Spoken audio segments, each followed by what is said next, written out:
শীতের দিনে এইভাবে সরু চাকলি পিঠা সহজেই বানিয়ে নিন। একদম নরম তুলতুলে, খেতে কিন্তু দারুণ লাগে। খুব সহজেই বানানো যায়। আমি শুধুমাত্র আতপ চাল দিয়ে কিন্তু এটা বানিয়েছিলাম। দেখতে কিন্তু একদম সাদা ধপধপে হয়েছিল আর একদম নরম। হাতের মুঠোয় করে নিলেও কিন্তু একদম সোজা হয়ে যাচ্ছিল। এরকম নরমভাবে বানানো যায়। দেখুন, প্রথমে আমি আতপ চালটাকে ভিজিয়ে রেখেছিলাম 2-3 ঘন্টা মতো। 3 ঘন্টা পরে জলটাকে ছেঁকে নিয়ে একটা মিক্সির জারের মধ্যে নিয়ে অল্প অল্প করে নিয়ে এটাকে বেটে নেব। অল্প একটু জল দিয়ে চালটাকে বেটে নিয়েছি। তারপর এটাকে একটা বোলের মধ্যে ঢেলে নিতে হবে। বাকি যে চালটা আছে সেটার মধ্যে আমি একটু কোরানো নারকেল দিয়ে দেব। নারকেলটা অপশনাল, আপনারা চাইলে নাও দিতে পারেন। নারকেলটা দিলে কিন্তু বেশ ভালো লাগে খেতে। তো নারকেলটা দিয়েও আমি কিন্তু এই চালের মধ্যে ব্লেন্ড করে নেব নারকেলটাকেও। তো দেখুন, চালটা নিয়ে নিয়েছি। বাকি আমি হাফ বাটি মতো এখানে নারকেল কোরানো দিয়ে দিলাম। এটা কিন্তু একদম দেখতে সাদা ধপধপে হবে সরু চাকলি পিঠেগুলো। আর আমি কিন্তু কোনো তাওয়াতে বানাইনি, এটা আমি কড়াইতে বানিয়েছিলাম। খুব সহজে কিন্তু উঠেও চলে আসবে। দেখুন, একদম স্মুথভাবে একটু ব্যাটারটা তৈরি করে নিয়েছি। এটাকেও ঢেলে দিচ্ছি।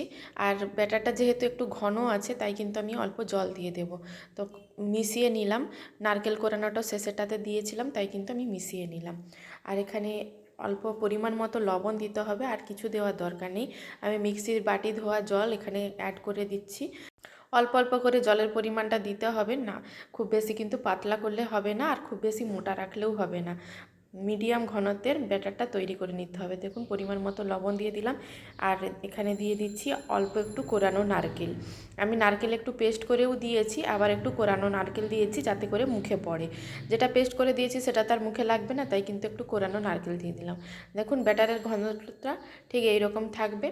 তো আমি কড়াইতে একটু তেল ব্রাশ করে নিচ্ছি। কড়াইটাকে বেশ একটু ভালোভাবে গরম করে নিয়েছিলাম। তারপর একদম লো ফ্লেমে আমি কড়াইতে একটু করে দিয়ে দিলাম 1 হাতা করে ব্যাটার। দিয়ে এইভাবে কড়াইটাকে ঘুরিয়ে নিতে হবে। আপনারা এইভাবে কড়াইতেও বানিয়ে নিতে পারেন, অথবা তাওয়াতেও কিন্তু বানিয়ে নিতে পারেন। তাওয়াতেও বানালে খুব সহজেই কিন্তু উঠে যাবে। তো কড়াইতে আমি দেখুন একদম চারপাশে গোল করে দিয়ে দিয়েছি। তারপর একটা ঢাকা লাগিয়ে দিলাম। 2 মিনিট অপেক্ষা করার পরেও দেখুন কড়াইয়ের গা থেকে কিন্তু অনায়াসে ছেড়ে যাচ্ছে। আমি একটা হাতার খুন্তির মাধ্যমে এটাকে এখানেই আমি ভাঁজ করে নিচ্ছি। তো এটাকে আমি ভাঁজ করে তুলে নেব।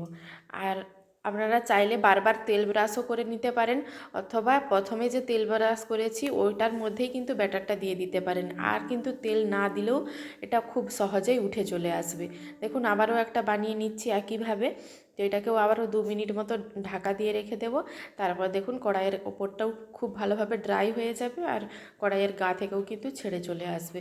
দেখুন, খুব সহজেই কড়াইয়ের গা থেকে কিন্তু ছেড়ে চলে এসেছে। তারা ভাবছেন যে সরু চাকলি বা পিঠে বানানো খুবই কঠিন, তারা কিন্তু এইভাবে একবার বানিয়ে দেখতে পারেন। খুব সহজেই কিন্তু এটা বানানো যায়, কোনো রকম ঝামেলা ছাড়াই।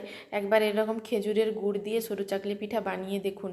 আর দেখেছেন কালারটা কতটা সাদা ধপধপে হয়েছে, যেহেতু আমি এটা আতপ চাল আর নারকেল দিয়ে বানিয়েছি। একদম সফট হয়েছে। দেখুন, মুঠো করছি আবার কিন্তু সোজা হয়ে যাচ্ছে। একদম নরম তুলতুলে। এটা ঠান্ডা হওয়ার পরেও কিন্তু এরকমই নরম তুলতুলে থাকবে। খেজুরের গুড় দিয়ে পরিবেশন করতে পারেন, খুবই ভালো লাগে এটা খেতে। আমার এই পিঠের রেসিপিটা আপনাদের কাছে কেমন লেগেছে অবশ্যই আমাকে কমেন্ট বক্সে কমেন্ট করে জানাতে ভুলবেন না। ভালো লাগলে লাইক শেয়ার অবশ্যই করবেন। আর যারা এখনও পর্যন্ত আমার চ্যানেলটি সাবস্ক্রাইব করেনি, তারা অতি অবশ্যই আমার চ্যানেলটি সাবস্ক্রাইব করে পাশে থাকবেন।